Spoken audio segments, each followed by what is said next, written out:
They cast me out as the nameless healer who rolled in mud to hide her scent, never realizing I was the only sovereign who could touch the monster they feared most without dying. No warrior could tame the northern direwolf, but when I stepped into the path of his snapping jaws, the beast didn't kill me. He knelt, and the moment his gold eyes met mine, I realized I wasn't just saving a commander. I was claiming a mate who was already being eaten by the very shadows I had spent my life running from. I was the girl everyone forgot, until the monster everyone feared decided I was the only thing worth remembering. Lyra knelt in the damp soil, her fingers stained dark with the juice of crushed fever roots. The air in the dead woods was thick, tasting of old rot and damp moss, but she inhaled it like a lifeline because it masked her own scent. For 5 years, she had lived as a ghost on the edge of the world, hiding the royal blood that pulsed through her veins like a death sentence. To the outside world, she was just a nameless healer with dirt under her fingernails and a heavy cloak to hide her face. Deep down, she knew the truth. She was the last of a slaughtered lineage, a Luna without a pack. She worked quickly, her heart a steady drum against her ribs. Every snap of a twig in the distance made her breath catch. She knew Malicor's scouts were always out there, sniffing for the copper tang of her father's bloodline. Because of that, she rolled in the pungent mud of the creek every morning, a ritual of survival that made her skin itch and her soul ache. The forest was silent today, a heavy, suffocating kind of quiet that felt like a predator holding its breath. Without warning, the wind shifted. The scent hit her like a physical blow, bitter, metallic, and smelling of deep, wet shadows. It wasn't the clean musk of a wolf, but something corrupted, something dying. Her pulse raced as she stood, clutching her basket of herbs to her chest, as if it could protect her from the darkness creeping through the trees. She should run.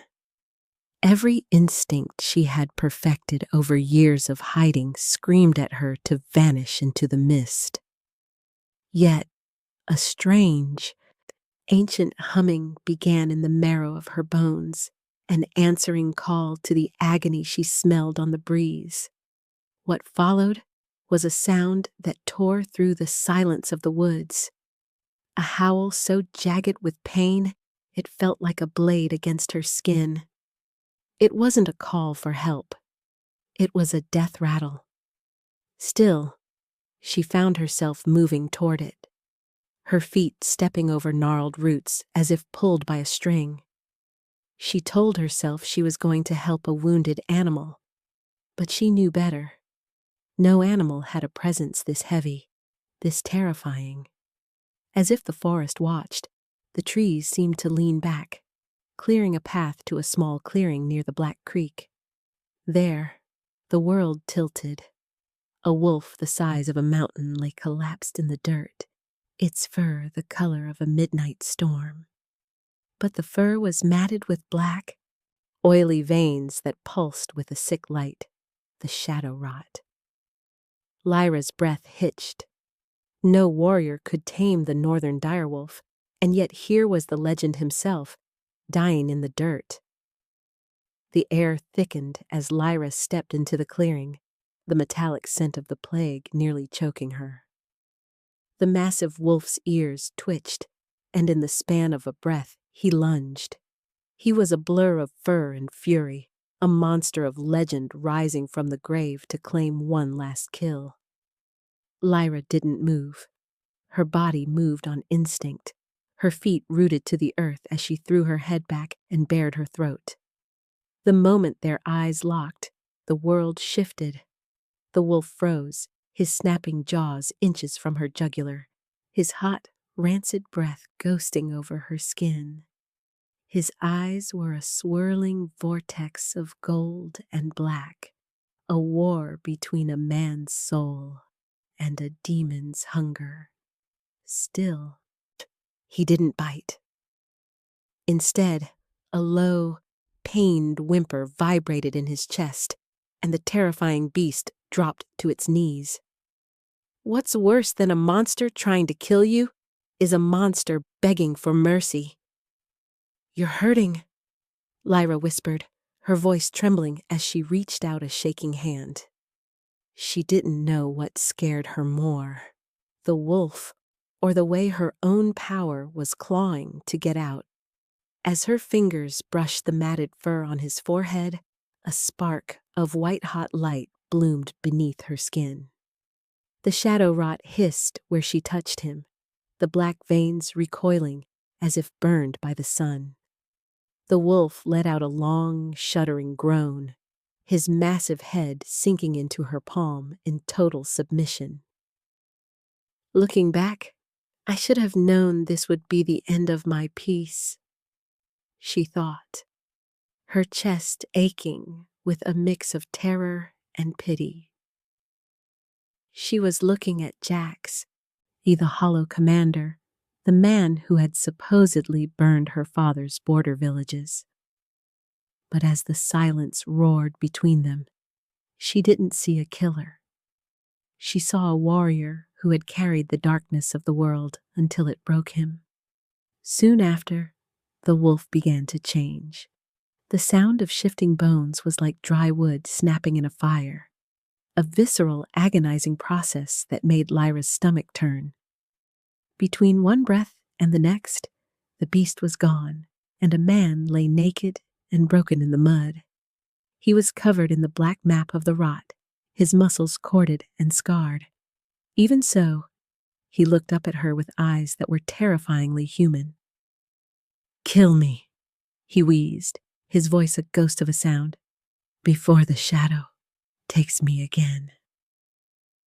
Lyra stood over him, her heart skipping as the weight of his stare pinned her to the spot. She could leave him here. If she walked away now, the rot would finish him by sunset, and her secret would stay buried in the dead woods. More importantly, she would be safe. But then she looked at the way his hand was clawing at the earth, trying to find purchase in a world that had abandoned him. "I can't," she said, the words leaving her lips before she could stop them. Because of that choice, she knelt back in the mud, pulling a small stone knife from her belt. She didn't use it on him. Instead, she pressed the blade to her own palm and drew a thin, crimson line. Her soul answered the call of the bond, her blood glowing with a faint, lunar luminescence. She pressed her bleeding hand against his chest, right over his frantic heart. As the truth unraveled, the black veins on his chest began to glow a dull, angry purple. Jax let out a guttural scream, his back arching as Lyra's blood fought the infection. It was like watching fire meet ice. The space between them burned with a heat that had nothing to do with the sun. Still, she didn't let go, even when the shadow rot tried to crawl up her own arms. "Why?" he choked out, his fingers bruising her wrists as he tried to push her away. "I am death." "Then we'll be dead together," she snapped, her internal monologue screaming at her for being a fool. She was the girl who hid in the dirt, yet here she was, pouring her life into the enemy. Maybe it was fate, or maybe she was just tired of being the only thing left of a dead pack. Moments later, a new sound echoed through the woods, the sharp rhythmic beat of paws on hard earth. Malakor's scouts. They weren't just sniffing for her anymore. They were tracking the scent of the commander's decay. To make things worse, Jax was unconscious now, his body limp and cold against the damp ground. Lyra looked at the massive man, then at the dark tree line where the enemy approached. "Get up, Jax," she hissed, grabbing his shoulders and trying to haul his dead weight toward the hidden cave. "You don't get to die yet." She didn't know how she found the strength, but her wolf pressed forward, flooding her limbs with the desperate, borrowed power. She dragged him into the shadows just as a silver-furred scout burst into the clearing. She held her breath, her hand clamped over Jax's mouth, their bodies pressed together in the dark. In that moment, as the scout sniffed the spot where they had been, Lyra felt it, etched in fire. The bond had snapped into place. She wasn't just hiding a man, she was hiding her mate, and she let it happen. I am a dead woman, and I am dragging a dead man with me. Lyra's muscles screamed as she hauled Jax's heavy, limp frame deeper into the throat of the mountain. The air in the cavern was stagnant, smelling of dry stone and old, forgotten earth. Yet it was the only sanctuary left. Outside, the brush crackled under the weight of Malicor's scouts, their hungry huffs vibrating through the cave walls. She could hear the silver-furred lead scout pausing just inches from the entrance, sniffing the air for the copper tang of her blood and the rot of the commander. Because of that, she pressed her back against the jagged rock, her heart hammering against her ribs like a trapped bird.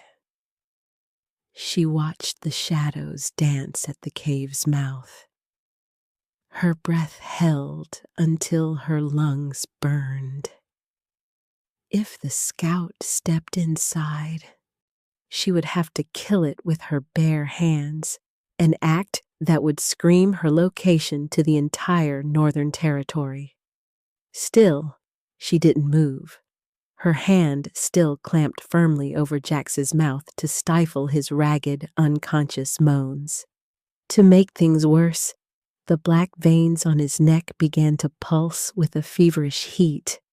The shadow rot sensing the proximity of other shifters and hungry to spread. The scout let out a frustrated yip, the scent of the bitter fever roots Lyra had smashed at the entrance finally masking their trail. Soon after, the sound of retreating paws faded into the distance, leaving Lyra alone in the dark with a man who was as much a weapon as he was a patient. Her body moved on instinct as she collapsed beside him, her strength finally failing. Her thoughts spun, weaving through the terrifying reality that she had just saved the one man who could lead her enemies straight to her door. "Why did I do it?" she whispered into the gloom, her voice a ghost of a sound. Truth be told, she didn't have an answer that didn't involve the way her wolf stirred whenever he was near. She looked at his face, stripped of its commander's mask, and saw the raw lines of exhaustion etched into his skin. Maybe it was fate that brought the most powerful warrior in the North to the feet of the woman the North had tried to erase. Come morning, the cave was bathed in a weak, gray light that did nothing to warm the damp air. Lyra was startled awake by a low, guttural snarl that vibrated through the stone floor and into her very bones. She scrambled back, her heels catching on the uneven ground as Jax lurched upright. His eyes were no longer gold. They were pits of obsidian, the shadow rot having crawled into his mind while he slept. Without thinking, she reached for her satchel of herbs, but he was faster, his hand snapping around her throat with the strength of a crushing vice. "Where is he?" Jax rasped, his voice sounding like grinding stones. He didn't know who she was, and what's worse, he didn't seem to care. He saw a threat, a girl with royal blood that smelled like a challenge to his infected instincts. Lyra's vision blurred as the air was cut off, her hands clawing at his iron grip. Even so, she didn't shift. To shift was to reveal the white wolf of the Luna, a signal fire that Malachor would see from miles away. "Jax, stop!" she choked out, her fingers finding the wound on his chest where her blood had begun the healing process. In that moment, she pressed her thumb deep into the tender, silver-scarred flesh. A beat later, Jax roared, the pain cutting through the darkness in his mind like a lightning strike. He released her, falling back against the cave wall as he gasped for air, the black veins in his eyes receding just enough for the gold to peek through. As the silence stretched, the weight of his stare turned from murderous to horrified. "You," he whispered, his chest heaving. "You're the girl from the woods. And you're the man who almost just broke my neck," Lyra snapped, her voice trembling with a mix of fury and lingering fear. She rubbed the bruised skin of her throat, her internal state a mess of jagged nerves. She wanted to run, but deep down, she knew the truth. If she left him now, he would turn back into that monster and hunt her down anyway. The tension broke when Jax tried to stand, only to collapse back onto the furs she had laid out. He was a king in tatters, a commander without an army, and it made Lyra's heart ache in a way she couldn't explain. Despite that, she moved toward him, her hand steady as she prepared a poultice of moss and lunar leaf. She needed him to understand the stakes, because the forest was no longer large enough for both of them to hide. "Malachor's men are everywhere," she said, her voice low and urgent as she worked. "They think you're dead, or worse, they want to make sure you are. If you leave this cave, they will find you in an hour." "I have to go back," Jax groaned, his jaw tight as he fought the pain. "My men, they don't know he's the one who poisoned me. They'll follow him into a massacre." "You'll die before you reach the tree line," Lyra countered, her eyes locking onto his with a fierce, royal intensity. "You are infected with the plague that turned shifters into demons, Jax. The only reason you're even breathing is because my blood is currently the only thing holding that darkness at bay." As if fate demanded it, Jax reached out, his fingers grazing the bandage on her palm. The moment their skin met, a spark of fire bloomed beneath her skin, the bond pulsing with a sudden violent hunger. Her world tilted, the air in the cave suddenly too thick to breathe as the space between them burned with unspoken questions. He looked at her then, really looked at her, and she saw the realization dawn in his eyes. "Your blood," he whispered, his voice thick with wonder and dread. "You aren't just a healer. You're a Luna." "I'm a survivor," she corrected, her voice hard. "And if you want to stay alive, you'll do exactly what I say." Before he could speak, a distant horn echoed through the peaks, the sound of a hunt beginning. Lyra felt it, etched in fire, the urgency of their situation.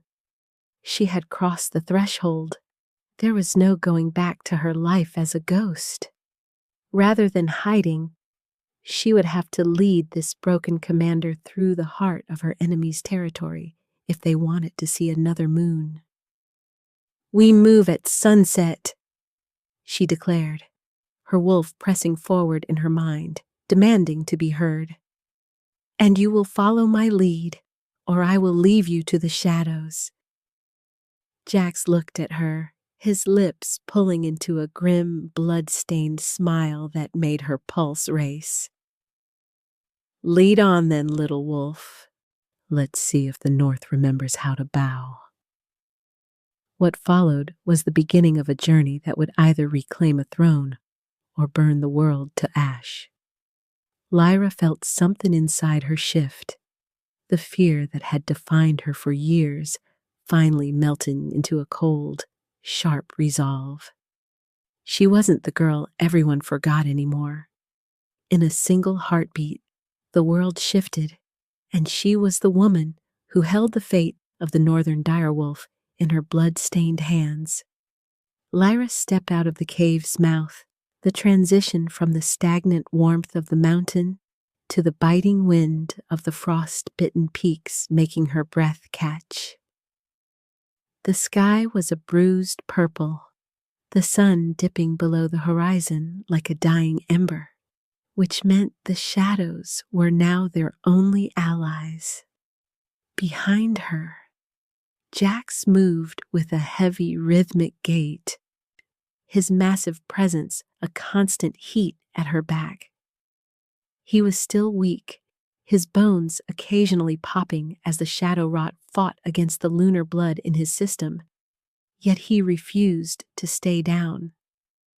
She moved with the silence of a ghost, her boots barely indenting the fresh powder, because she knew the weight of a single misplaced step could trigger an avalanche or alert a sentry. Still, the mountain felt different tonight.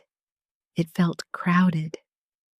Every rustle of the frozen pines seemed to whisper Malakor's name, and the air carried the sharp, ozone scent of a coming storm. What followed was a grueling climb up the devil's spine, a narrow ridge where the wind whipped her hair into her eyes like stinging needles.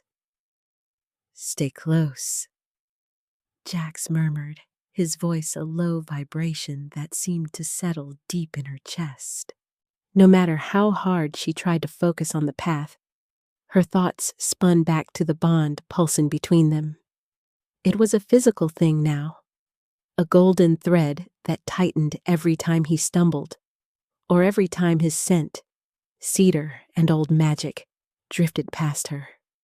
Even so, she kept her distance, her internal state a mess of longing and ironclad discipline. She couldn't afford to love a man who was destined for a throne she had spent years trying to forget. Soon after they reached the first plateau, the air thickened with a scent that made Lyra's wolf stir in warning.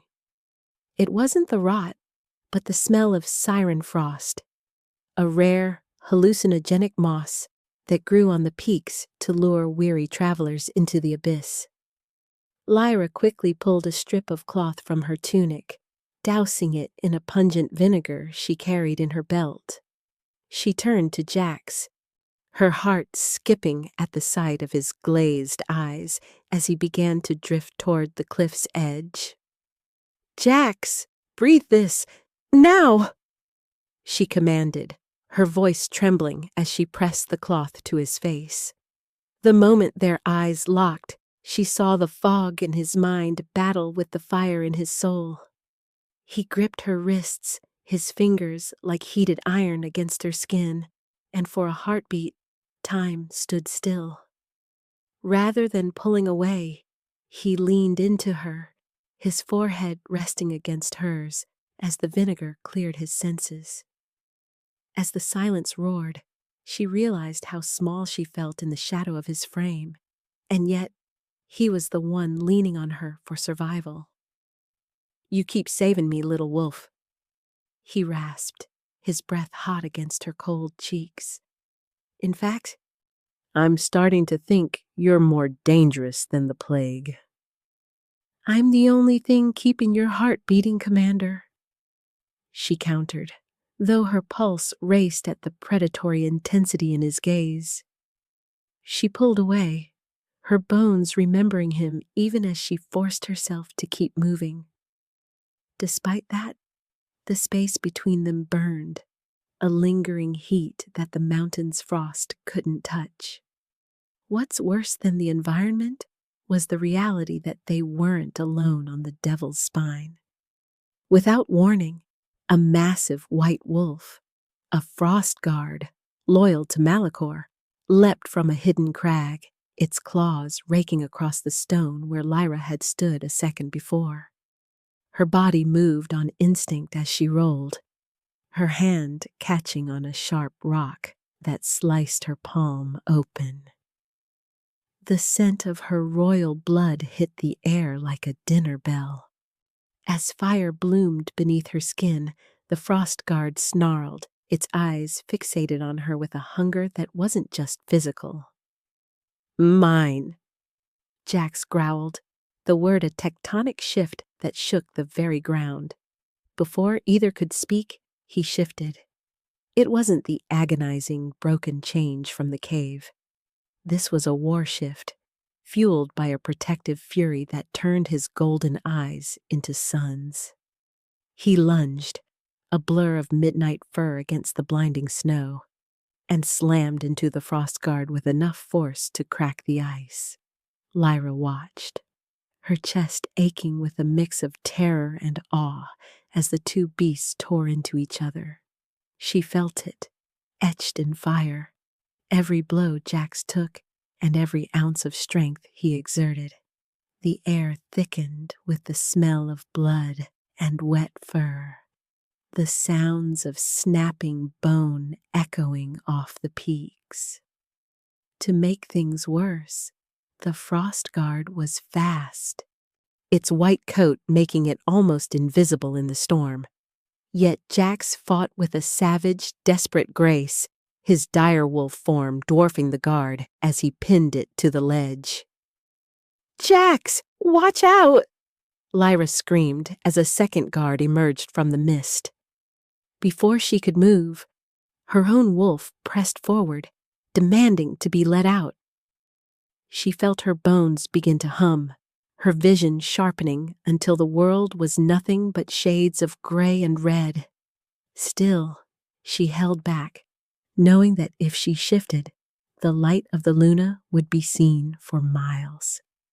Instead, she grabbed a heavy, frozen branch, her heart pounding as she stepped into the fray to defend the man who was bleeding for her. As if fate whispered, Jax delivered a crushing blow that sent the first guard tumbling into the darkness below. He turned, his muzzle dripping with blood, and let out a roar that silenced the wind itself. The second guard froze, its instincts screaming that it was facing an alpha of the old world. In that moment, the tension broke, and the guard fled back into the whiteout, leaving them alone in the silence that followed. Jack shifted back, his body steam-shrouded and covered in fresh gashes, his eyes searching for her through the snow. Eventually, he found her, his hand reaching out to steady himself against her shoulder. As the bond pulsed, Lyra felt a wave of his exhaustion wash over her, followed by a surge of possessive love so strong it made her knees weak. "You're hurt," he choked out, looking at her bleeding hand. "It's just a scratch," she lied, but deep down she knew the truth. Her blood had been tasted by the mountain, and Malachor would be coming for the rest of it. She didn't know what scared her more, the army following them, or the fact that she would go through hell again just to keep Jax breathing. Lyra wrapped a scrap of her cloak around her sliced palm, the fabric instantly soaking through with a vivid, glowing crimson that looked like spilled starlight against the snow. Beside her, Jax was a statue of wounded granite, his breath coming in ragged plumes of steam that smelled of iron and raw power. The air on the high ridges had turned razor sharp, cutting into her lungs with every gasp. Yet she couldn't stop to rest. Because of that, She grabbed Jax's hand, her fingers interlacing with his as she pulled him toward the jagged silhouette of the iron gate, the border where Malicor's territory truly began. What followed was a descent into a world of oppressive gray, where the trees were no longer skeletal, but twisted into grotesque shapes by the lingering corruption of the shadow pack. Still, Lyra's heart skipped every time a branch snapped, her hypervigilance reaching a fever pitch as the sovereign hum in her blood intensified. She felt Jax's grip tighten, his knuckles white against her skin, and she knew he could feel it too. The sensation of 1,000 eyes watching them from the gloom. Truth be told, they were no longer just two exiles in the wind. They were a beacon of light walking straight into the mouth of a hungry god. "We're crossing the line," Jax whispered, his voice a low rumble that vibrated through her arm. "Once we pass those stones, there is no more hiding your scent." The midpoint shift hit them the moment they reached the base of the frost-bitten peaks, where the mountain gave way to a valley of black, stagnant pines. Lyra froze as she spotted a familiar, horrific sight. The remains of a healer's camp, burned to ash and scattered with the same black, oily sludge that had infected Jax. Without thinking, she knelt by the ruins, her hand brushing a charred piece of wood that bore her father's crest. As the silence roared, a shadow detached itself from the trees, and Malicor stepped into the clearing, his eyes glowing with a sick predatory glee. "I expected the wolf to be dead, but I never expected to find the ghost of the North holding his leash," Malicor mocked, his voice slick like oil on water. In that moment, Lyra felt her world tilt. She didn't look at Malicor. She looked at the silver chain hanging from his neck, where her father's royal signet ring dangled like a trophy of war. Her internal state shattered, the fear she had nurtured for 5 years turning into a white-hot, blinding fury that made the air around her begin to shimmer. Still, Malicor laughed, a sound that made the shadow rot in Jax's system pulse in a violent, sympathetic rhythm. "You think you're saving him, little Luna?" Malicor sneered, gesturing to the black veins creeping back up Jax's neck.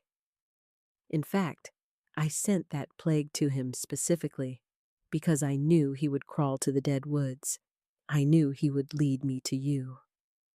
Before either could speak, the game changed. Malicor let out a low, vibrating hum, a howl of command that wasn't a sound, but a psychic lash aimed directly at the rot in Jax's mind. Lyra's breath caught as she watched Jax collapse to his knees, his hands clawing at his skull as the obsidian darkness flooded his eyes once more. What's worse, the ground began to heave as shadow creepers, shifters fully consumed by the plague, emerged from the mud like a nightmare made flesh. "Jax, look at me!" Lyra screamed, her voice trembling as she threw herself in front of him, her arms spread wide to shield his broken form. Rather than fleeing, she stood her ground, her royal blood singing a song of defiance that made the black-veined monsters hesitate. Between one breath and the next, she realized that Malicor's strengths weren't just in his warriors, but in his ability to turn their own natures against them. Deep down, she knew the truth. She couldn't win a fight of strength against an army, but she could win a fight of souls. "Run, Lyra!" Jax groaned, his voice a guttural snarl that sounded more like the beast than the man. "He's in my head." "I don't leave my pack," she snapped, her bones remembering the weight of the crown she had once refused. As the wind shifted, bringing the scent of 100 more enemies, Lyra realized they were being herded toward the ice-slicked gorge, a natural trap where the only exit was a 1,000-foot drop. Despite that, she grabbed Jax's collar, her wolf pressing forward in her mind with a ferocity she had never felt before. She dragged him toward the ledge, the air thickening with the smell of wet fur and impending death. In a single heartbeat, the world shifted, and Lyra realized that to save the man she loved, she would have to jump into the very darkness she had spent her whole life running from. "Trust me," she whispered, her name hanging in the air like a prayer. Without another word, she pulled him over the edge of the cliff, just as Malicor's claws grazed her cloak. As they plummeted into the whiteout below, Lyra felt the bond pulse one last time, a frantic, burning fire of desperation. She didn't know if they would hit the water or the stone, but she knew that even in the shadows, they were finally falling together. Lyra's lungs burned as she breached the surface of the black river, the water so cold it felt like liquid needles stitching her skin shut.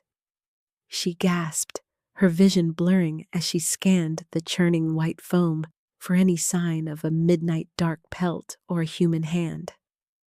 Soon after, she spotted him, a heavy shadow sinking beneath the current, the obsidian veins of the shadow rot glowing like dying embers under the water. Her body moved on instinct as she dived, her fingers locking into his tunic with a grip that defied the numbing frost. What followed was a desperate scramble against the river's rage, her muscles screaming as she dragged Jax toward a shelf of smooth, wet stone.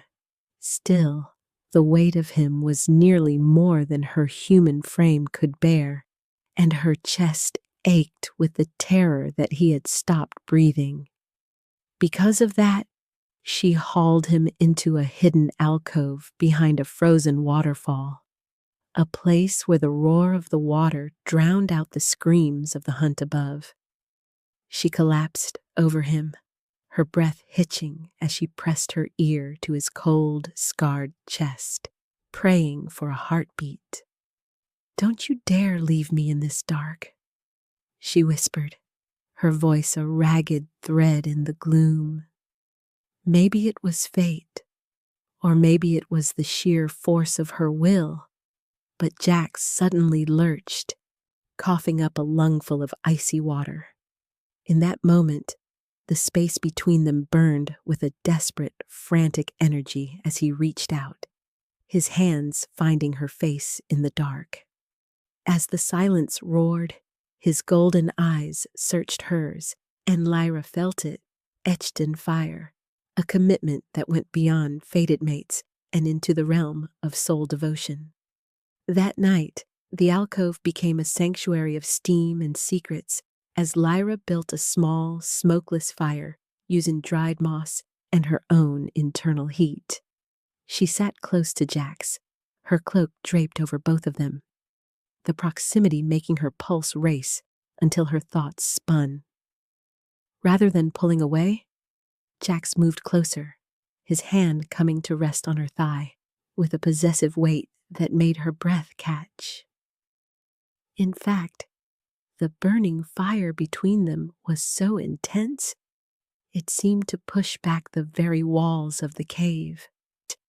"You chose me over your safety," Jax rasped, his eyes fixed on the way the firelight danced across Lyra's neck.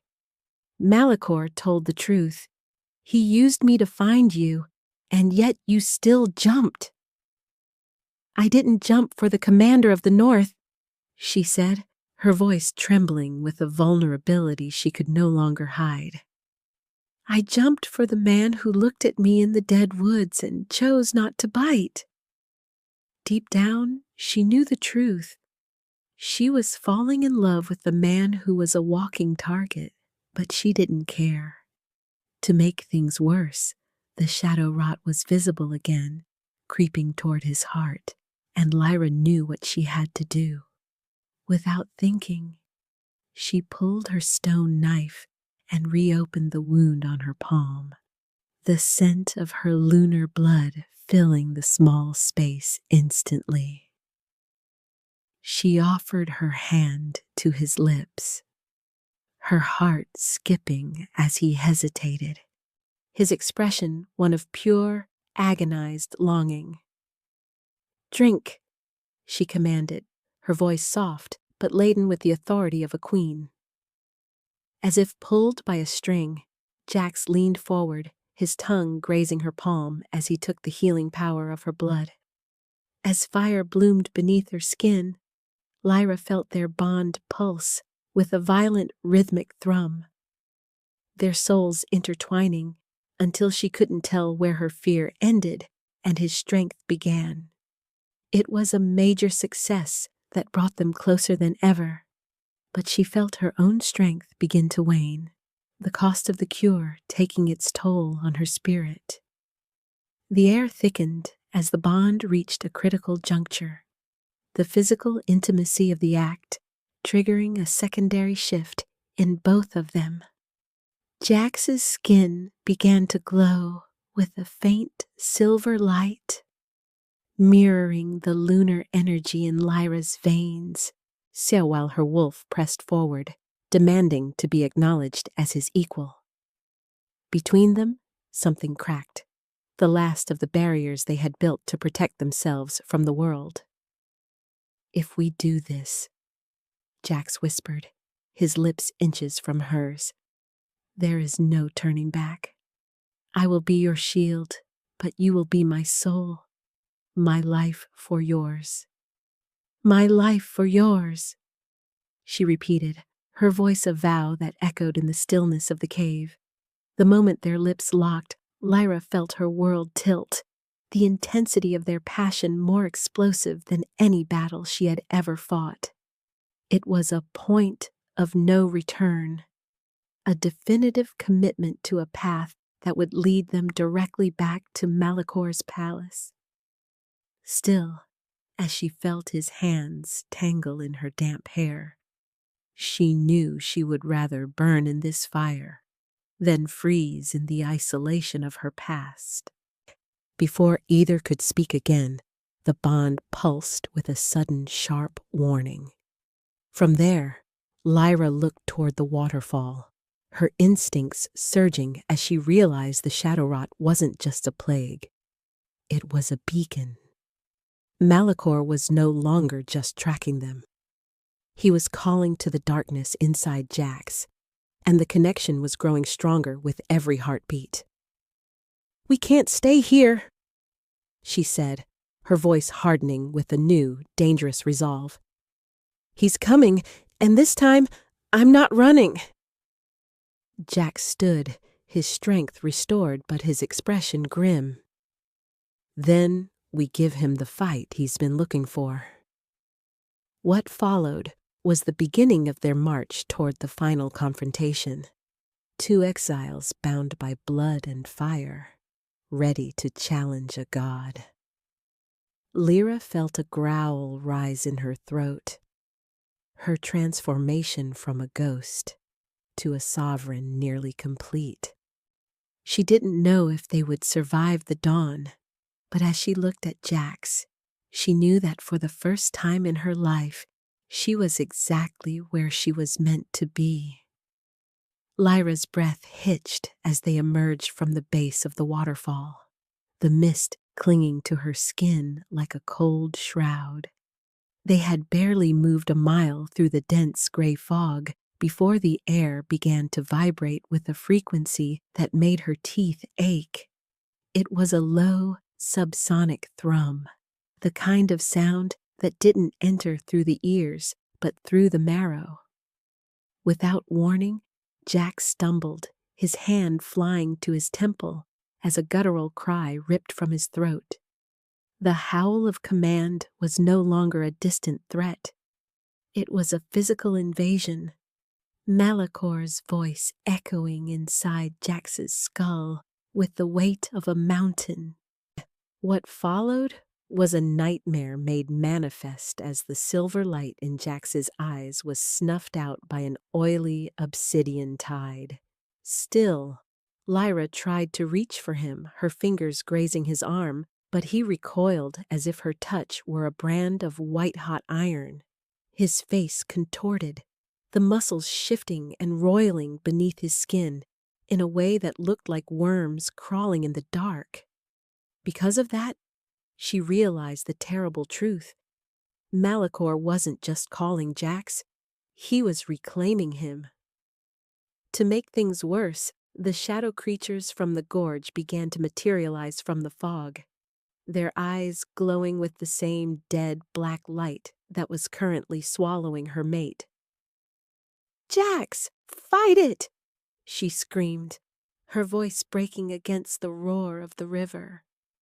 Instead of an answer, Jax turned toward her, his lips pulling back to reveal elongated fangs that dripped with a dark, necrotic foam.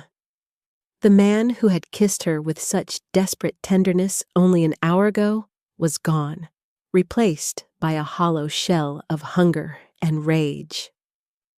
In that moment, the antagonist delivered his major blow, not with a claw, but with a word.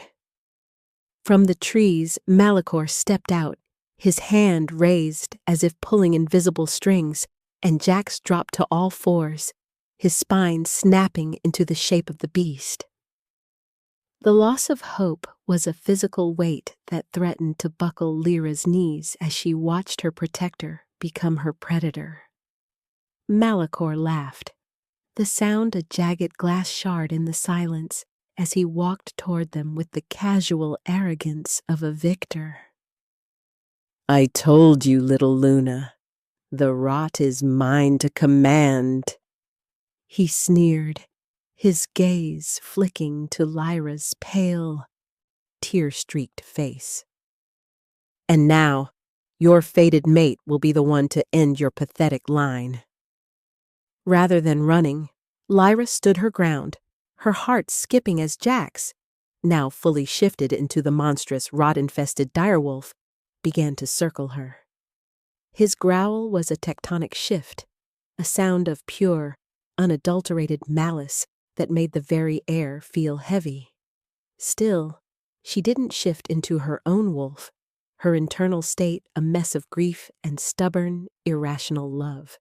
She looked into those black pits where his golden eyes used to be, searching for a single spark of the man who had promised his life for hers. "You're in there, Jax," she whispered, her voice trembling but clear. "No matter how hard he pulls, you are mine." But then the betrayal occurred, not of the heart, but of the blood. Malachor snapped his fingers, and Jax lunged, his massive weight pinning Lyra against a frost-covered oak with enough force to crack the wood. Her chest ached under the pressure of his paws, his hot, foul breath huffing against her throat as his jaws opened wide. In the span of a breath, she realized her lowest point had arrived. The only man she had ever trusted was about to tear her throat out on the orders of the man she hated most. This was the all-is-lost moment, a crucible of ice and shadow, where the goal of reclaiming the North felt like a childish dream. Lyra looked up into the snapping jaws of the direwolf, her eyes welling with tears, not of fear, but of profound, soul-crushing resignation. As the silence roared between them, she reached up, her trembling hand stroking the matted, oily fur on his muzzle one last time. She didn't fight back. She didn't struggle. She simply offered herself to the beast he had become. "If it has to be you, Jax, let it be quick," she breathed, her soul answering the darkness with a quiet, final prayer. Without thinking, she let her sovereign guard down completely, exposing her most vulnerable self to the rot. For a heartbeat, time stood still, the only sound the frantic thudding of her heart against his chest. As if fate whispered, the black veins on Jax's muzzle twitched, and a single golden spark flickered deep within the obsidian of his eyes. A beat later, he let out a sound that wasn't a growl or a howl, but a human sob of agony, his teeth grazing her skin but never breaking it.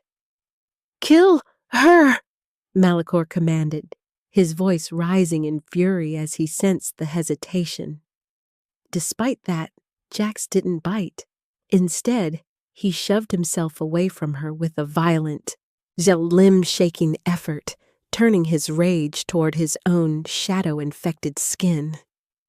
He began to tear at his own flanks, trying to rip the rot out of his body, his cries of pain echoing through the dead woods.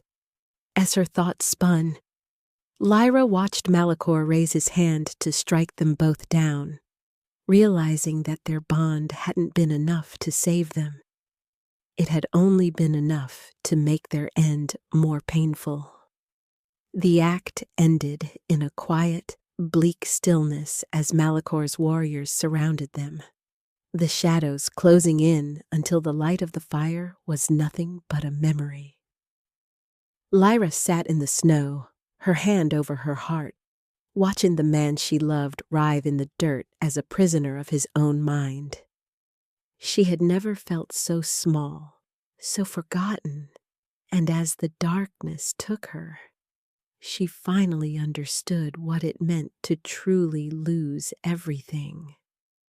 Lyra sat in the freezing slush, her fingers digging into the earth as she watched Malachor's warriors close the circle, their eyes reflecting the hollow void of the shadow rot.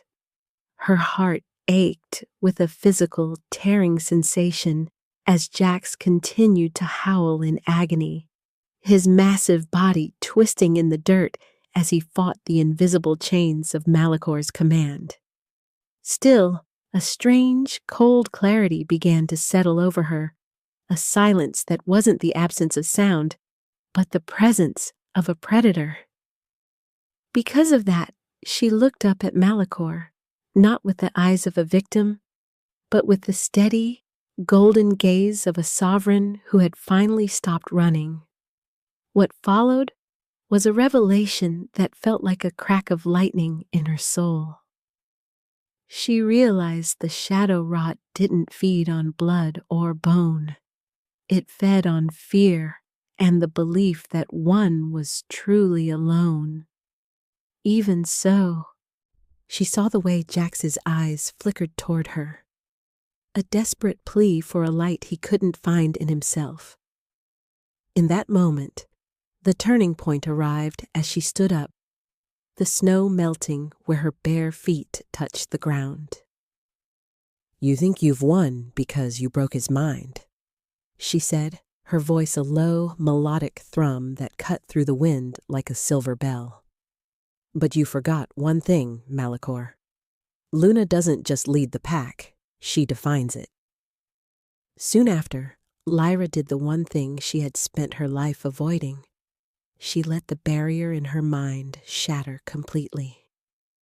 As fire bloomed beneath her skin, the air around her began to shimmer with a pale lunar radiance that pushed the shadows back in a violent wave. She reached into the depths of her lineage, pulling on the ancient, the primal strength of the first shifters who had walked the north before kings or crowns existed. Rather than shifting into a small, fragile wolf, her body began to expand, her bones humming with the music of 1,000 ancestors. "I am the North," she whispered, her voice doubling into a guttural, terrifying roar. Before either could speak, the transformation took her. It was a romantic and intense process, a cascade of white light and silver fur that didn't just change her shape, but her very essence. She emerged as a massive, ethereal white wolf, her eyes glowing with the intensity of a winter sun. With every step she took toward Jax, the ground vibrated with authority. She walked straight into the center of his madness, her muzzle pressing against his rot-stained neck as her soul answered his darkness with a blinding, unconditional love. "Look at me, Jax!" she projected into his mind, her thoughts a searing command. "I am your anchor. I am your home. Rise!" What's worse for Malachor was the sight of the impossible. The moment their eyes locked in their shifted forms, the black veins on Jax's body didn't just recede. They turned to ash and blew away in the wind. Jax let out a roar that shook the trees to their roots. His midnight fur suddenly shot through with the same silver light that defined Lyra.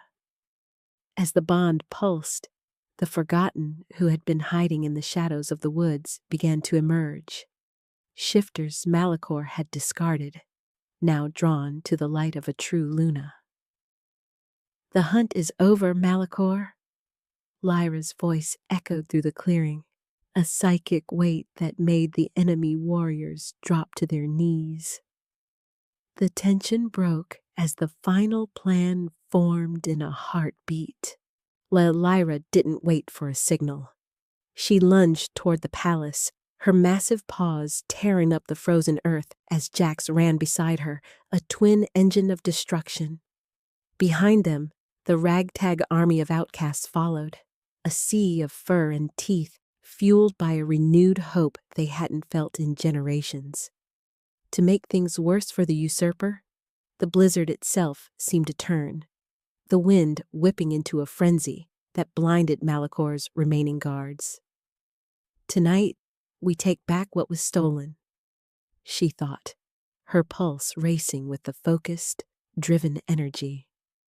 By the time they reached the gates of the ancestral palace, Lyra felt it, etched in fire. The direct confrontation was imminent. She saw the throne room doors ahead, and she knew that within those stone walls, the history of the North would be rewritten in blood and starlight. She didn't know what scared her more, the fight ahead, or the fact that she was finally ready to be the queen she was born to be. The moment their eyes locked one last time before the final charge, Lyra knew that no matter the cost, they were no longer exiles. They were the storm. Lyra's massive white paws hit the marble floor of the great hall, her claws leaving deep gouges in the stone that had once been her father's pride. The air inside was cold, tasting of ancient incense and the copper tang of Malachor's fear. Behind her, Jax was a shadow of midnight and silver, his snarl a tectonic rumble that made the chandeliers above them weep crystal tears. Still, Malachor stood on the dais, his hands glowing with a desperate, sickly purple light as he tried to summon the last of the shadow rot. Because of that, the air between them thickened, a battlefield of light and darkness where every heartbeat felt like a drum of war. What followed was a clash that silenced the wind outside. Malachor lunged, his form twisting into a grotesque, multi-limbed beast of shadow. But Lyra didn't flinch.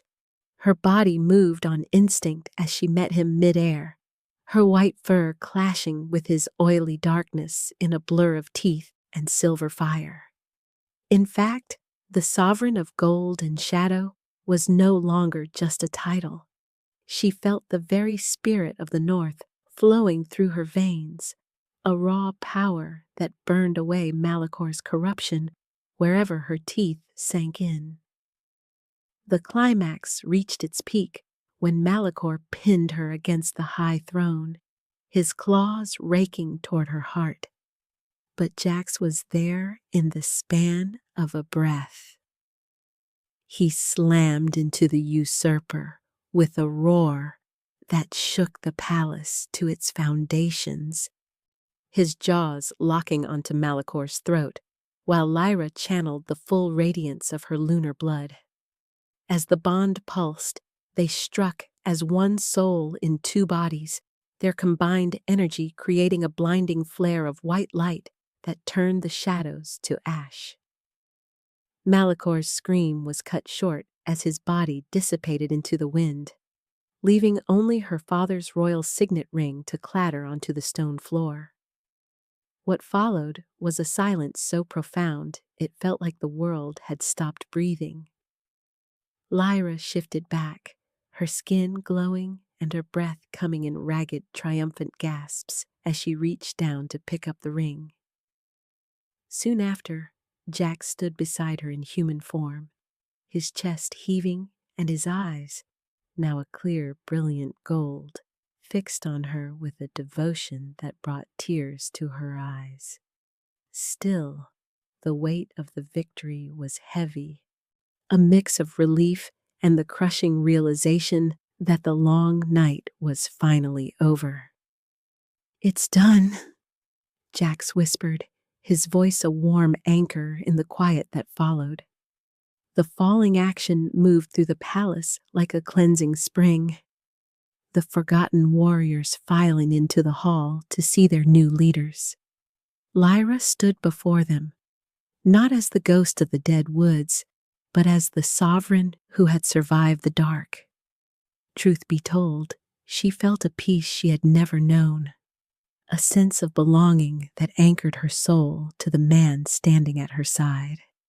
To make things worse for the memories of her pain, the sun began to break through the clouds outside, casting long, golden fingers of light across the blood-stained marble. "We are no longer exiles," Lyra declared, her voice ringing out with a newfound authority that made the pack bow as one. Come morning, the frost began to melt from the palace gardens, revealing the first green shoots of a land reborn. Lyra and Jax stood on the high balcony, their fingers interlaced as they looked out over the vast, snow-capped kingdom that was now theirs to protect. Rather than a crown of gold, Lyra wore the mark of the dire wolf on her soul, a bond etched in fire that would never fade. As fire bloomed beneath her skin one last time, she leaned into Jax's warmth, savoring the solid, real presence of the mate she had nearly lost. Looking back, I thought the dead woods would be my grave, she thought, a small, hopeful smile touching her lips. I didn't know they were just the soil I needed to grow.